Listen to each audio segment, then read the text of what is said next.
Good morning, everyone. It's Stephen Whiteside here from theuptrend.com with your morning market outlook for Friday, June 19th, 2026. Well, welcome to the end of the week. U.S. markets are closed today. While stock index futures are trading in the pre market this morning, they are down slightly on the morning. Commodities are also trading in the pre market with crude oil up a penny, while gold is down $83.70 on Friday morning.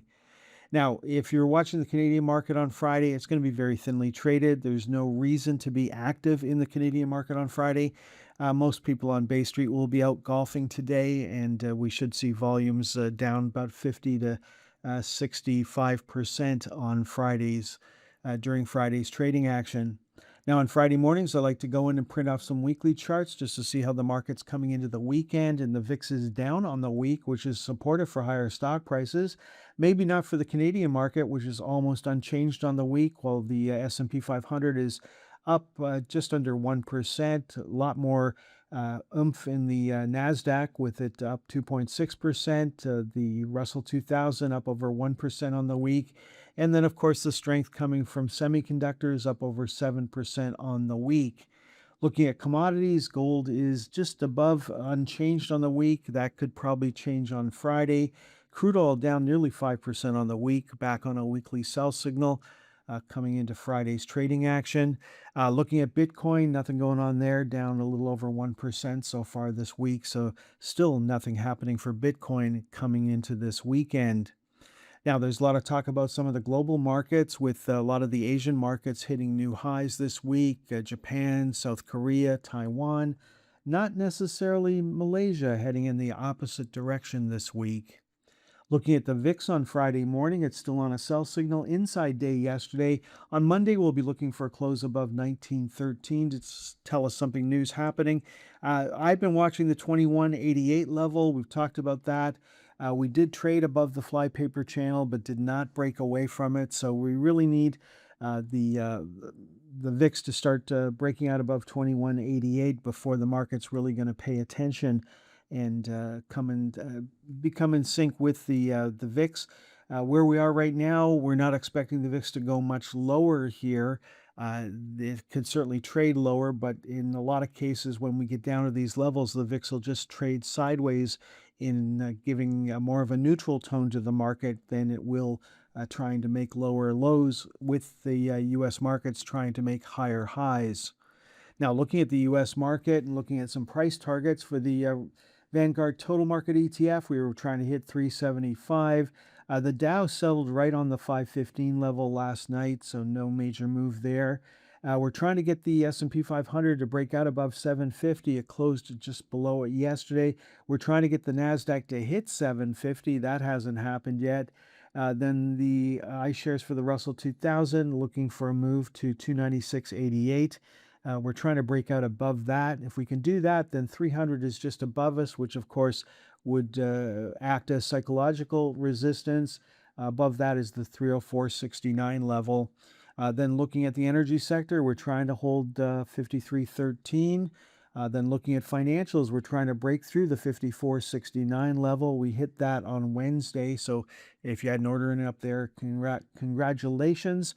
Then for semiconductors, we're trying to get to 687.50 on the SMH. Looking at the Canadian market, there's the iShares for the TSX 60, another new early warning signal. Wednesday was a bearish reversal day. We got fall through to the downside yesterday. The pros are still in control. We were trying to get to 53.13. Now we're trying to hold the 51.56 level. And on Friday, we're looking for a close below 51.34 to give us a sell signal.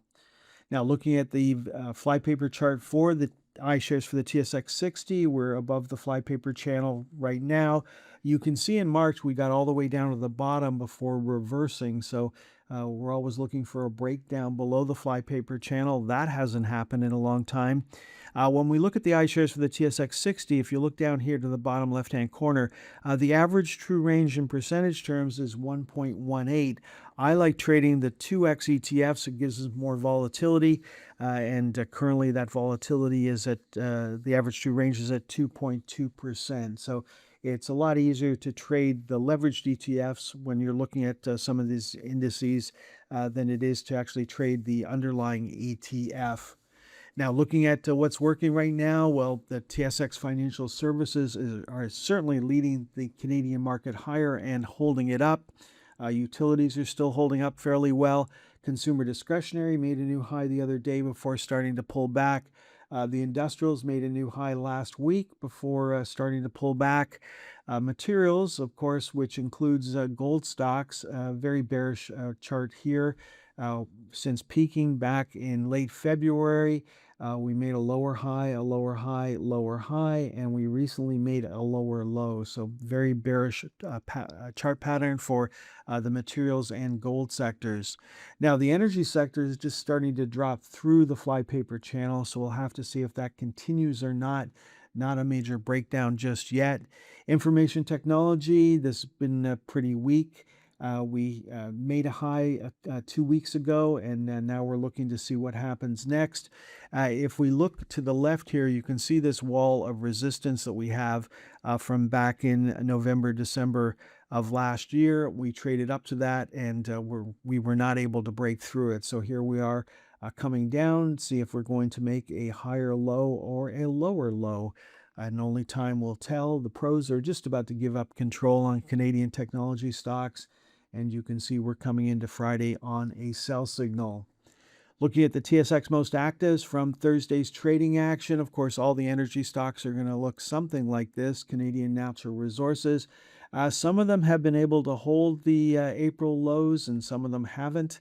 There's B2 Gold. We're looking for a close on Friday below $5.94. Then looking at Whitecap, we try to hold $15 as support. Then Suncor is broken down well below the April lows. We have Keel Infrastructure still on a buy signal here, trying to break out to higher highs. No joy for TELUS. We're trying to hold the 1641 level. We got as high as 1643 yesterday. If we break down below the April lows, then 1563 is our next target to the downside. We've got Hive back on a buy signal as of Thursday's close. Not sure I'd take that buy signal today. Ivanhoe has been struggling for a while. Mathematically speaking, we're having trouble finding buyers above 1250.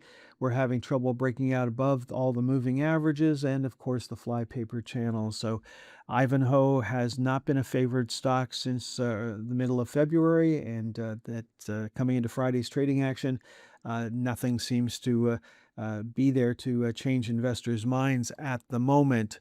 Looking at Discover Silver, very bearish chart here. We've got a series of lower highs and lower lows.